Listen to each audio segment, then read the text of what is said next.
Welcome, Mike. How are you doing today?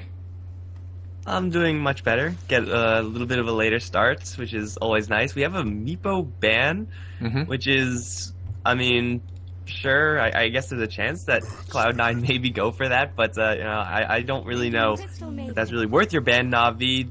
This is actually looking pretty familiar. Earth Spirit Crystal Maiden opening. Saw it from I believe a different team. It wasn't Cloud9, I don't think. But Navi grabbed Rubik first, as per usual. River's Rubik has been, I don't know, not flashy, just been like kind of going under the radar, rather consistent. But sometimes you need those flashy Rubik plays. Yeah, definitely. The Crystal Maiden Earth Spirit, we saw it yesterday against Secret. Yeah, against Secret. And we were a little concerned, and for the wrong reasons, because we said that, she'll get picked off over and over. Yeah, she did get picked off a couple of times by Keizu's Nyx Assassin, but overall, the rotations from Earth Spirit and Crystal Maiden just kept the pressure on Secret, and if Cloud9 had played that game a little bit more carefully, they actually could have taken that game from Secret. But in the end, their losses were not really factored on that Crystal Maiden, but rather a whole team decision-making problem as a whole. But Earth Spirit and Crystal Maiden definitely going to be threats to that middle lane. Very ganky supports. We'll see what Cloud9 pick for their independent carry. I mean, honestly, Crystal Maiden, Earth Spirit, that duo is deadly enough to threaten pretty much anyone. Like, you're most likely going to be going towards the mid lane. It's a lane that you could most easily abuse. Baby Knight could definitely use that help in this matchup versus Dendi, and Cloud9 usually want to give Baby Knight that good start. But you're looking at a hero like Underlord in the offlane, who, I mean, up against this amount of crowd control and a lot of right clicks in between, as long as Ace is playing at all a decent hero at doing any sort of damage early on, like a Slark type hero is going to be just fine with this. They ran the Lifestealer earlier with this Earth Spirit set up for down the road, would also be pretty good. They can actually gank any given lane, pretty much regardless of who the matchup is. So just opting for a very aggressive tempo setting opener is going to be quite nice up against Navi, who have shown that Viver's Rubik especially is not really going to be doing something similar. He's usually just sticking in one lane. Yeah, the Shadow Fiend gets picked up again, so Dendi's gonna be a little bit triggered by this. He has lost to every Shadow Fiend so far in this series, I think. Well, not series, but in this tournament, this qualifier, Shadow Fiends have not been good matchups for him, and because, well, one, the Shadow Fiends usually have a lot of backup at their beck and call, so Dendi hasn't had the best lanes versus SF, and the heroes he tends to get drafted with are also not good matchups against Shadow Fiend, so we'll see what Navi actually picked for him this time. His favorite Magnus is removed, so do we opt for a mid pick here, or keep it later, keep Dendi's pick under wraps, so to speak? They could definitely go for it now because they know pretty much the extent of what Cloud9 is going to be throwing at that mid lane. There's like a 0% chance that it's not going to be Shadow Fiend with some rotations from CM and Earth Spirit. It is maybe a little bit more desirable to grab their supports as well to make sure that they are able to protect Dendi. But honestly, you can grab Dendi's hero here and you'll be just fine in doing so. I say that it's a pudge, and yeah, we all know that it could maybe be, but it's most likely going to be an Armen support here for the Armen. Yeah, we're not falling for that again. It's going to be a pudge again for Navi, but it's not a Dendi pudge. Probably going to pick Dendi's pudge for the hats or whatever, but yeah, we're not going to see that mid pudge coming into play. But there was a pretty good showing from that pudge yesterday, so I'm pretty excited for this one. Rubik, Pudge, Crystal Maiden, Earth Spirit, very flavorful, and we got an Ursa Warrior. Always going to be a problem for the Pudgy as well as the Underlord. I talked about Underlord counters. People love to pick up that Underlord, but there are some counters to big unkillable tanks like Timbersaw and Underlord. Ursa is one of them. Timbersaw is actually a good counter to strength tanks as well. So Cloud9 pick up this Ursa Warrior. Definitely looking at that Underlord as a counter. Yeah, you don't really need that much to kill off the Underlord, just Crystal Maiden or Earth Spirit and their slows or roots or whatever, and Underlord is just going to get torn apart by the Ursa. I actually really like this Pudge pick for Navi. Even before that Ursa pick, like, you're looking at Cloud9, a lot of soft heroes in the Crystal Maiden and the Shadow Fiend, so if you hook them, they're pretty dead. It's a nice hero to have just camping out near that mid lane, pressuring the Shadow Fiend. If you get 1 or 2 pickoffs, then SF's game is just so glacially slow. And you could also use the hook to save Dendi from a roll-in, or even, hook out an Earth Spirit from his roll-in target. I don't know how we missed this. Lone Druid somehow was still in the pool. Lone Druid's been causing some issues in some of these games, but we only saw it from Secret, I believe. No other team was allowed to pick it up. Yeah, the Lone Druid was picked by Secret twice, was it? Yeah, twice. The second time MP nearly losing the game for them by dying a couple of times in those crucial fights. But overall, I mean, I've seen some of Lone Druid, but I think it was more of a mid ones Invoker that carried the game yesterday. It wasn't really, Lone Druid's OP, he's just there going ham. Cloud9 actually showed how to deal with him. Just get on top of him and then beat him up, because ranged Lone Druid is not the tanky hero that you know, so very easy to snipe off compared to the normal Fat Bear version. So Ursa Warrior, similar to a Lifestealer Bomb, gonna be able to jump on top of that Lone Druid and blow him up with a simple pickup like a Blink. So I don't think Cloud9 are too concerned with this Lone Druid pick. And besides, there's no Ogre to buff him up as well. Yeah, there's no buffs for the Lone Druid outside of just his own buffs. The saves that Navi have, should Lone Druid get jumped by an Ursa and Earth Spirit, limited to a Pudge, which is possible to get the saves on the Lone Druid, although the angles need to be perfect. It is OD? Very difficult to actually make that happen if your Lone Druid is in trouble. So Navi are lacking that ability to save the Lone Druid. If they do get into a position where they're able to park themselves right outside of the Cloud9 towers, let the Lone Druid go to work with just his right-click damage, have Pudge and Underlord kind of as backup fishing with hooks and whatnot, then they could be in a really powerful position, especially if they pick up like a Tinker kind of hero with that March with the laser to really solidify their position. Yeah, I said OD instead. Yeah, I mentioned OD because the bubble, we're talking about saving. That's the only guy that really fits that role right now. We saw Excalibur playing a pretty solid 2 games of OD the other day as well, constantly banishing clutch saves on teammates himself. It's a hero that definitely will draw some attention, and a Brewmaster comes up again for Cloud9. They are the only guys that pick this, I think. So far. I mean, that's fine. If it's your jam, it's your jam. You got a lot of bears in this game. I think they really like it up against just Lone Druid. First of all, being able to blind OD and Lone Druid is really big game with that Drunken Haze. Once you actually get the split off, and Navi don't really have a ton of tools to guarantee that's not going to go off, then you can just Cyclone spam on the Lone Druid's bear if that's an issue, or the Lone Druid himself. And then Navi are kind of without one of their biggest damage dealers. And without that damage dealer, there's no one to really challenge the Ursa and the Shadow Fiend, who are obviously going to be doing all the damage on the Cloud9 end. On top of that, you have Clap with the Crystal Maiden Aura, which is a ridiculous amount of damage with that spell with infinite mana. Yeah, a lot of crowd control there. So I really like this Brewmaster pick for Cloud9. Yeah, CM, the presence of CM is a very subtle benefit to the team. Usually not noticed in the grand scheme of things, but actually a really strong addition to heroes that do have spammable spells, but not enough mana pool to support it, like Noya, as well as, like you mentioned, Brewmaster. Even Ursa can maintain an Earthshock spam build if you want. Shadow Fiend, gonna alleviate some of that Shadow Raise mana cost. All really good stuff to get a good foothold in this game. Coming into this more mid-range kind of lineup, you really want to get a good early game. So Cloud9 are going to be on the Radiant side. Navi taking Dire. I think they have been on Dire every single game. So Pycat must like something or know something that we don't, because he's picking that side every single round. And I think every other team is like, oh, Radiant, no-brainer Radiant, always Radiant. Yeah, and they're happy to give away the Dire. Yeah. This is, I think, the first time we're going to see, well, at least you and I are going to see Pycat on the Lone Druid. I don't think Dendi has played the OD, but it probably still is going to be almost just business as usual for the Navi squad. It is mostly going to be a defensive early game, though, for Navi. Like, you can maybe try to go for a couple hooks with RMN. If you land one, great, but I would expect Rise and Noya, the Earth Spirit CM combo, to be kind of running this game, and Navi don't really have that much counterplay. Lone Druid early on can't really do that much once he's rolled into.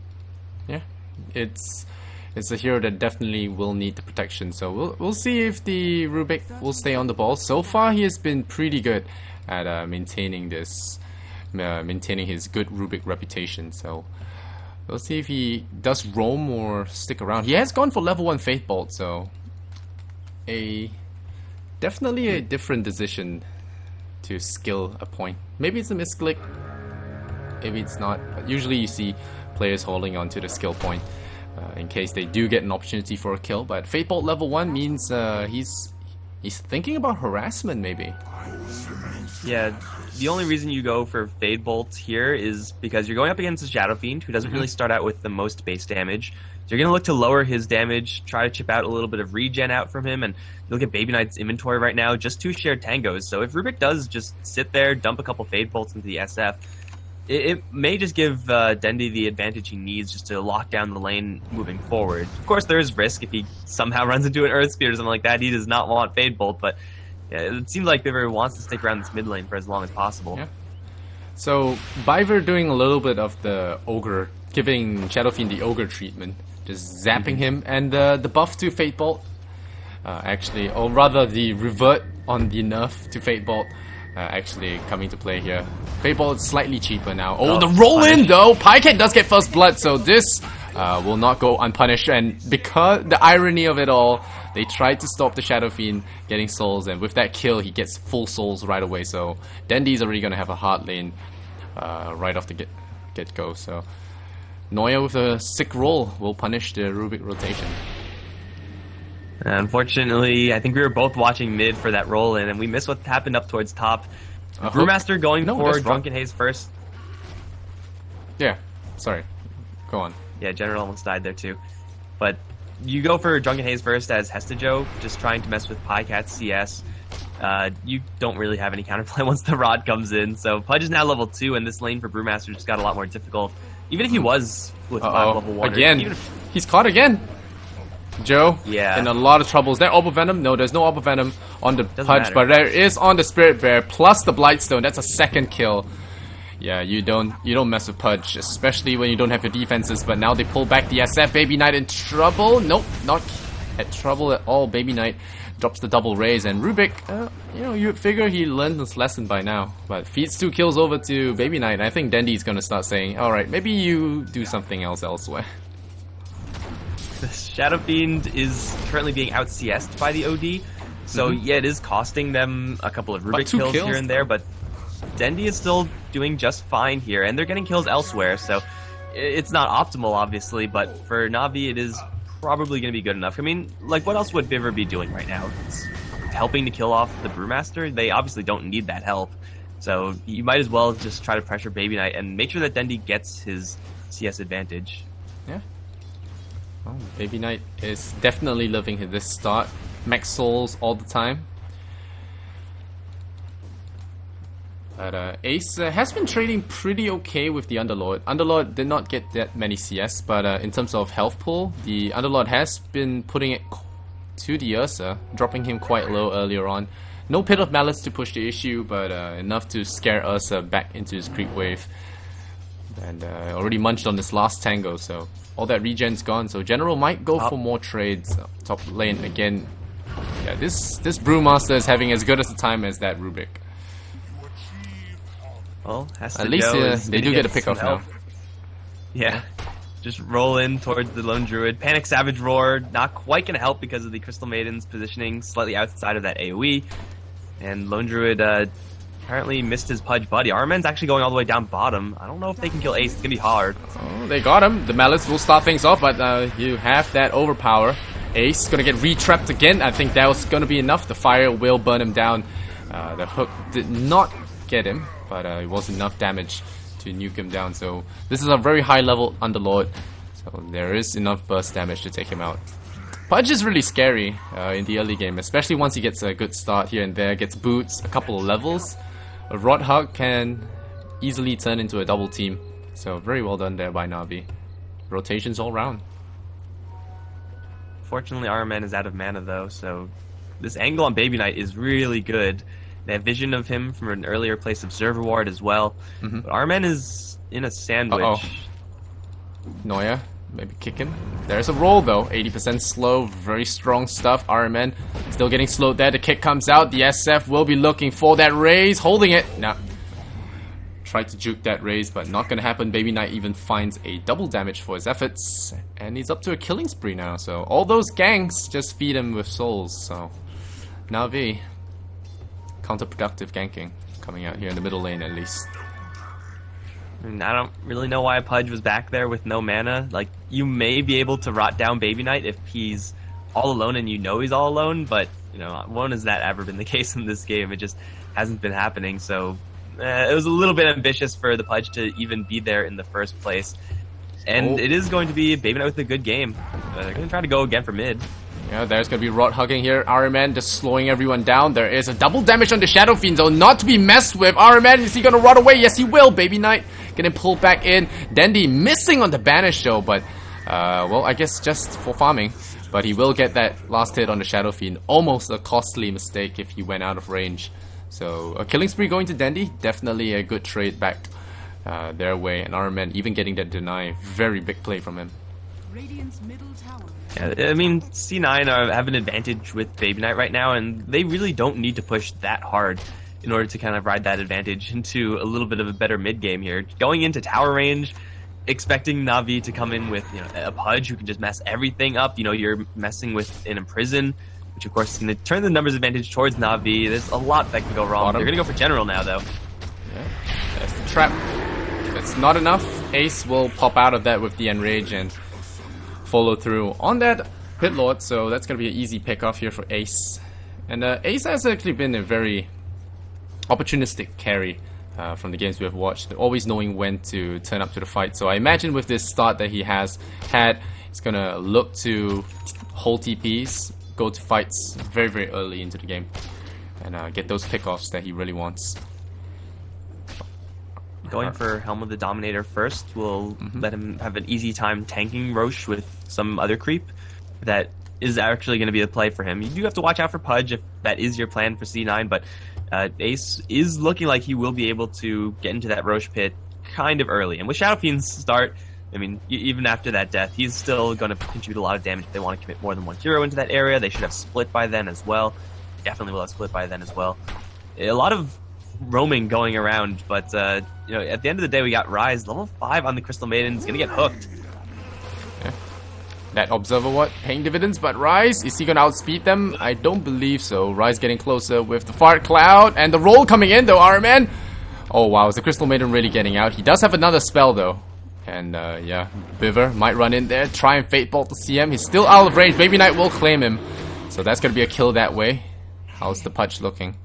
He does escape with a TP, so that's Rubik down, and the Crystal Maiden managing to outspeed the Pudge again. Early farm coming to play here, just walking away because she has Tranquils. Yep, it's the first time ever you guys are going to see Crystal Maiden outrun somebody, and it was narrow as well. I think she was actually like 5 movement speed behind the Pudge, so Pudge, given like a couple more seconds, would have caught up with that rot and just one hit would have gotten the kill. But and level 5 CM, level 5 Earth Spirits, these supports have been doing quite a lot of work. They do have to measure how far they actually go in now, because they are such a high level. They give over a lot. Armament though sees the Shadow Fiend. Oh no! Got to toss that out right away, and not gonna latch there. So 6-4 now. The kill score favoring Cloud9. Goal graph. Let's take a look. Slightly in the Radiant favor, but overall not too worrying for either side just yet. Pycat has built up treads here. So very standard build coming up from Pycat, bottom lane. A slight tussle gonna be happening here. But Navi actually rotate Pycat down, so they're gonna free up the top lane for Brewmaster and try and transition this bottom lane into a push. We'll see if they're successful. The Shadow Fiend is middle, so most of their wave clear is not around.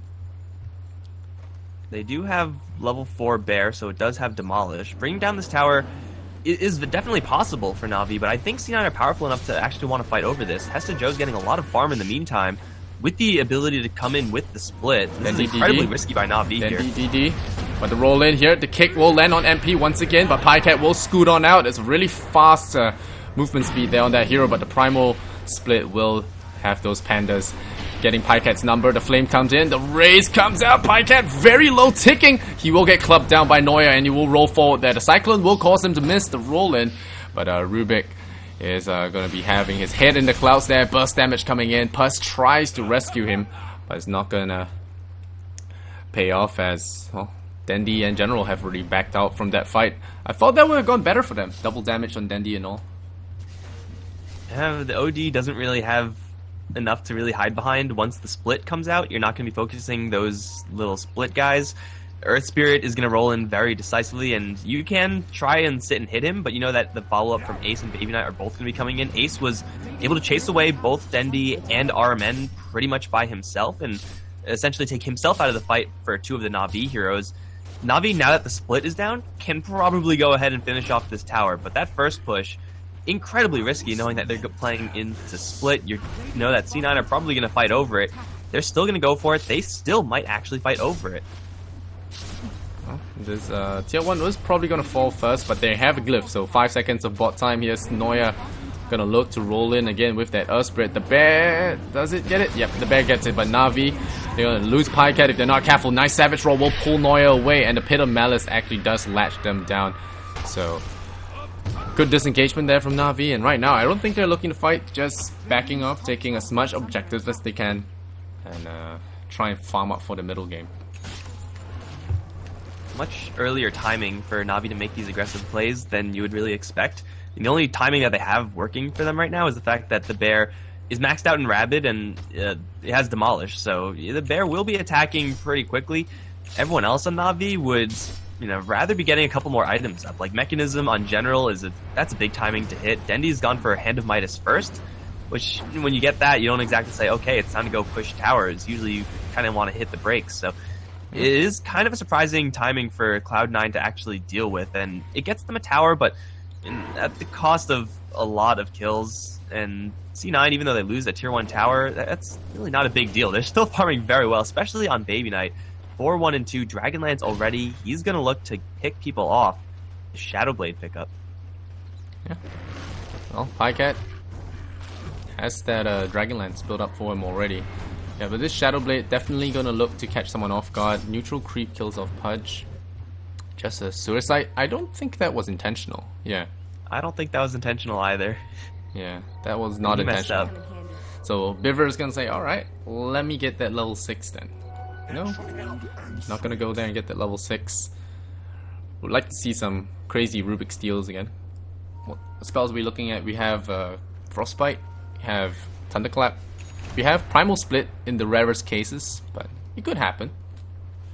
Dire's middle tower. The spells to steal aren't really fantastic here. Primal Split is by far the best, but that would require him surviving until the end of Primal Split. Essa Joe's going to pick a fight with RMN right now with Split available top. Yep. Fire comes down. That's a lot of damage onto that Panda, but the Panda does have the ulti, so one more orb here. He will have to back off, so he deploys that Primal Split. Dendi's in trouble. There's the Cyclone to take away his... Oh, wow. No! There's a Cyclone to take away his haste. No, this one doesn't work that way, okay. But the kick comes in there, Rubik steals that kick, but they will actually lose their... They'll actually lose their OD as a result. It's very interesting that the Cyclone animation works that way, but now Joe, in trouble, the hook coming out from RMN, will find a Panda, and Viva not actually stealing that one. The bite comes out onto Noya. Viva trying to look for an opening here, has Frostbite, but nothing much he can really do about that. Now deploys that Ultimate General, trying to piece out. Will he get out in time? Nope, the triple kill for Baby Knight happens, and Pycat will be forced to TP away. No kill gotten there. And yeah, could say it's luck, could say it's skill. That Cyclone on Dendi preventing the hook save. Pretty crazy. I don't think I've ever seen a Cyclone do that before. It definitely not from a It's a different Cyclone, it doesn't even pudge.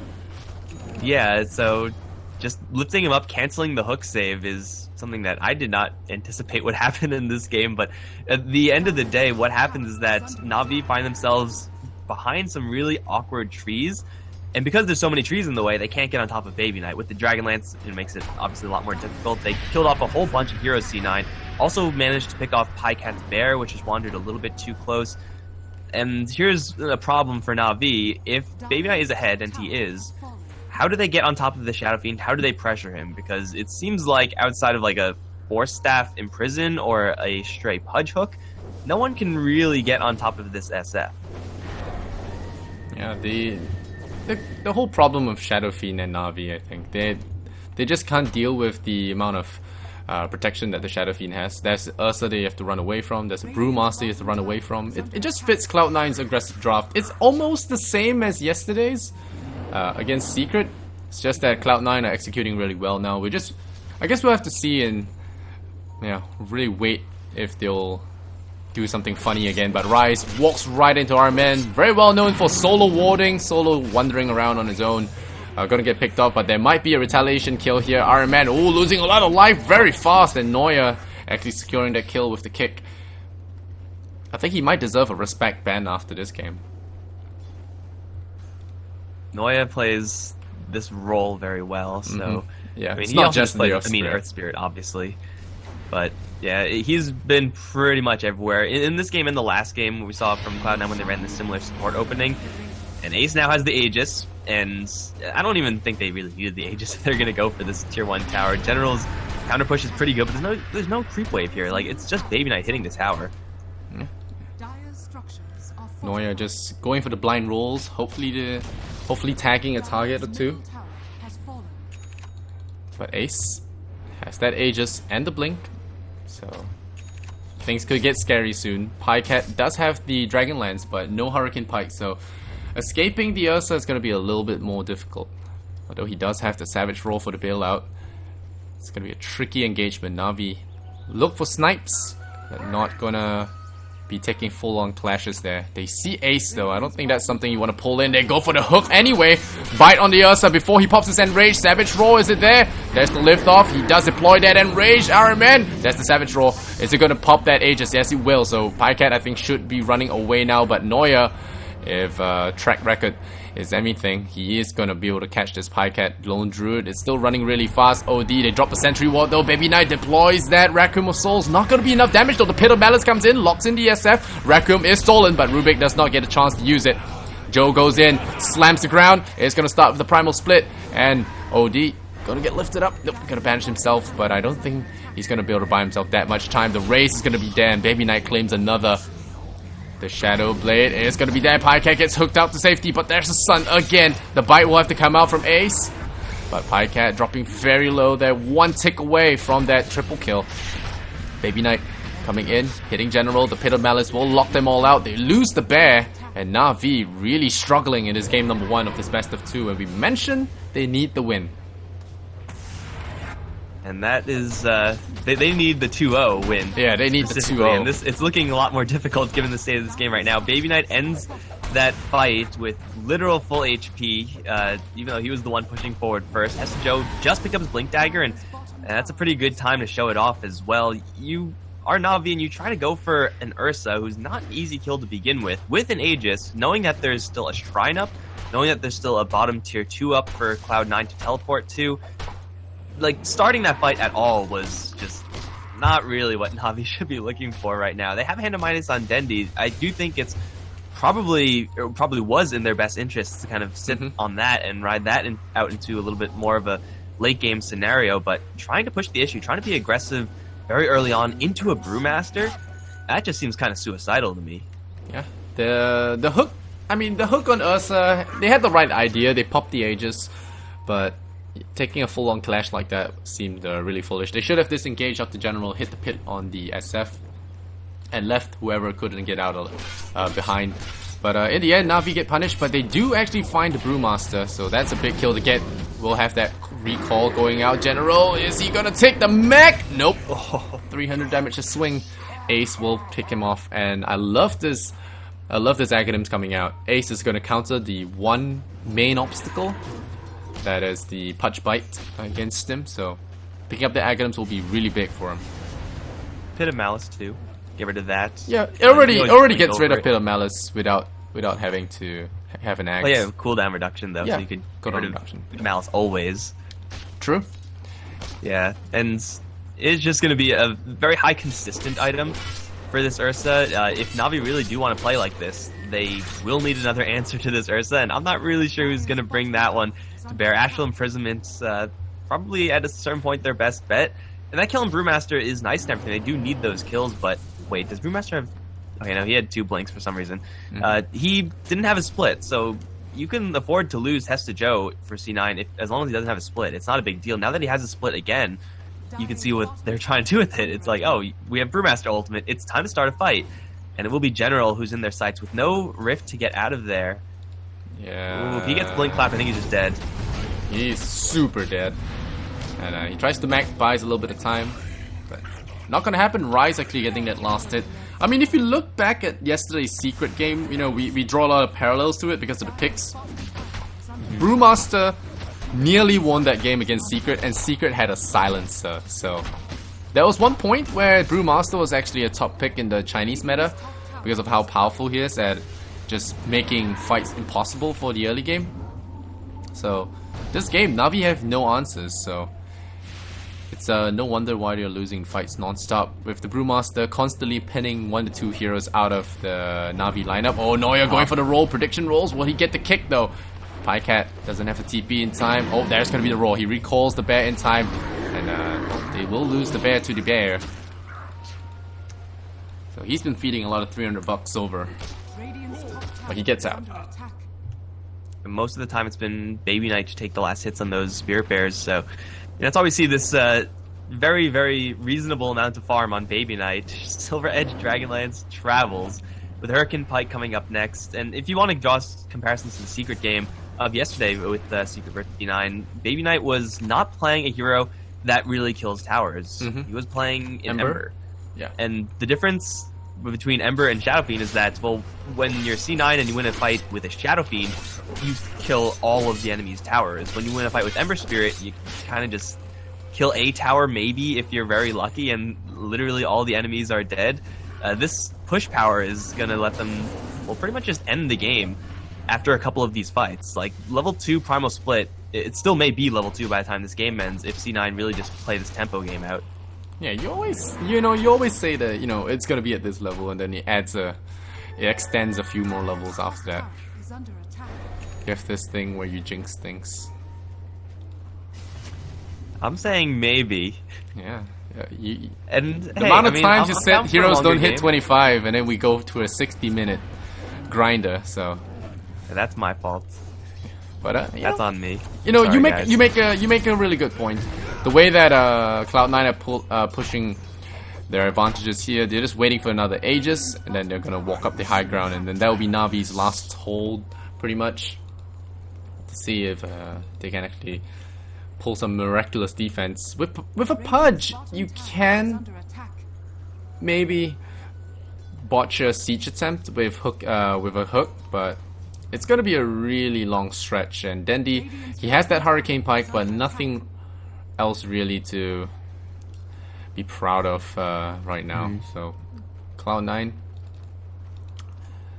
just have to watch their positioning, don't do silly things like they did yesterday, and they should be okay. At this point, even if RMN, like in a base siege scenario where Navi are defending, even if he does land a hook, there are Blink Daggers on Earth Spirit, Ursa, and Brewmaster. So yeah, by hooking one, you might just be essentially hooking 4 heroes into your base, and then all hell is going to break loose because the Lone Druid's positioning is going to be a lot harder to maintain once all those heroes blink in. I mean, at this point, C9 just have all these base items that allow them to reinforce and get around Navi's form of initiating, and now they're going to go for General, I think. Yeah, General in a lot of trouble, silenced up. I think Pudge says, alright, I'm gonna keep to myself, stay in the trees here, goodbye General. he was thinking about maybe hooking his buddy in with him, but realized that would have actually signed his own death sentence as well. So Arman's gonna sit in the trees and think about life while they lose the Shrine. Shrine's down, Roche is up in just under a minute, which should be the cue for C9 to make a tier 3 play once they get that Aegis. I sincerely doubt that Navi are going to be able to get out and contest that Roche. I don't think they really want to.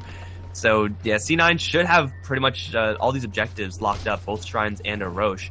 Let's Navi pull out something big here, but they have no Underlords, so I don't know how that's gonna happen. They're going in for a fight. Joe, Dendy would just go banish and run, I think. Or they just leave Iron Man. They hook in the Shadow Fiend. The lift is there, but Biver gonna walk right into Annoya. And that's right, Annoya. There's the Shadow Fiend with the strike again. Gets the monster kill. And Navi running out of people. Highcat's got some decent items. What's he building? It's 2 more heroes down, and that guarantees Roshan for free for C9. I mean, they had Ursa, so it was probably gonna be free anyway. But wow, we have Ursa pushing and Shadow Fiend soloing Roche. That's different. Yeah, they're messing around. Cloud9 things. Rise was solo warding again, but in this game, it's a lot safer too.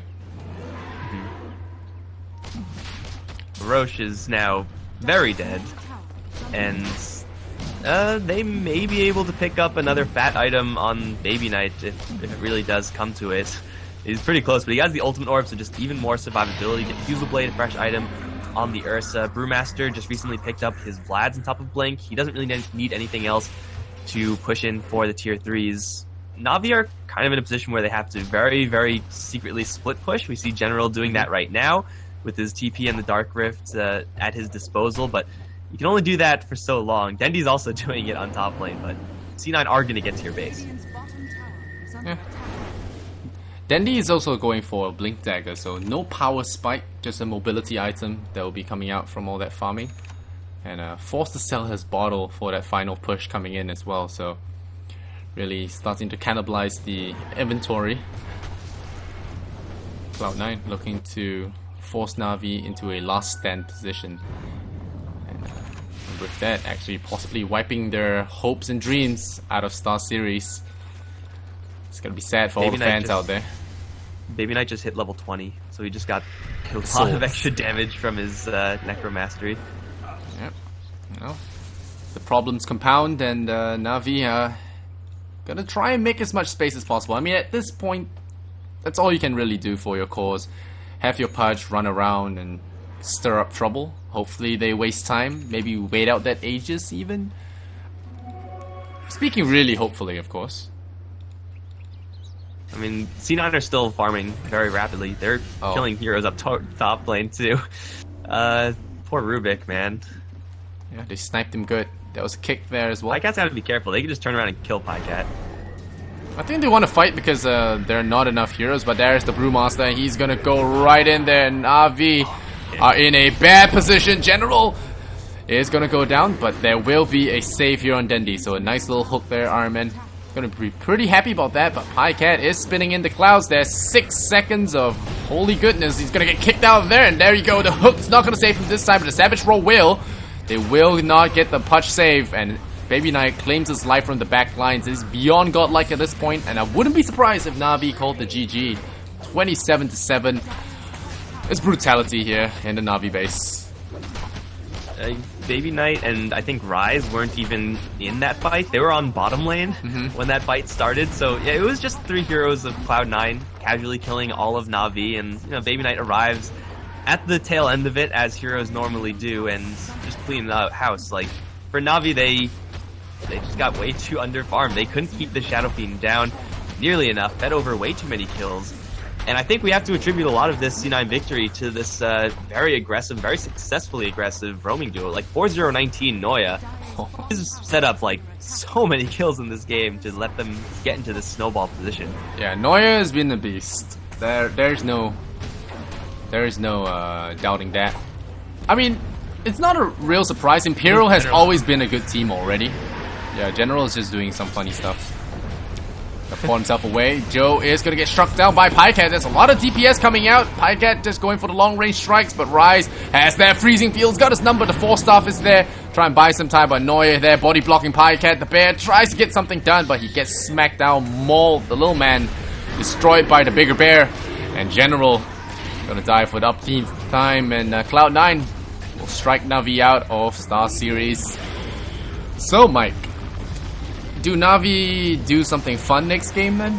I mean, this is a guaranteed out, right? For this loss. I said they were already out yesterday, and I was wrong. So I'm not gonna say they're guaranteed out. I'm just saying like their chances are approaching 0 very quickly. Okay. I'm pretty sure they're out, but I'm sure someone's like, oh no, if this happens, and then these guys tie, and the tiebreakers go like this, then Navi are still in. But it's not looking good for Navi since they can't 2-0 here. I think also I want to point out that fight when they pushed bottom, teleporting Pycat in, just take down that tier 1. I think that kind of just set things on the wrong path there for Navi. Like that call and pretty much every single subsequent call, just not really what you want to be doing. Yeah, well, Cloud9, they showed great teamwork like they did yesterday, but this time they were more disciplined, didn't do anything risky, waited for Roshan before pushing up the high ground and securing a very clean win over Navi, 32-8. That's 4 times the kills. It's a nasty sight if you're a Navi fan. But we have game number 2. Navi might look to reclaim their glory and actually maybe ruin Cloud9's dreams as well with a 1-1 tie. It could happen. That's kind of been the trend of these series. So we'll have to see what happens next. Cloud9 versus Navi. Got a game 2 going to be coming up.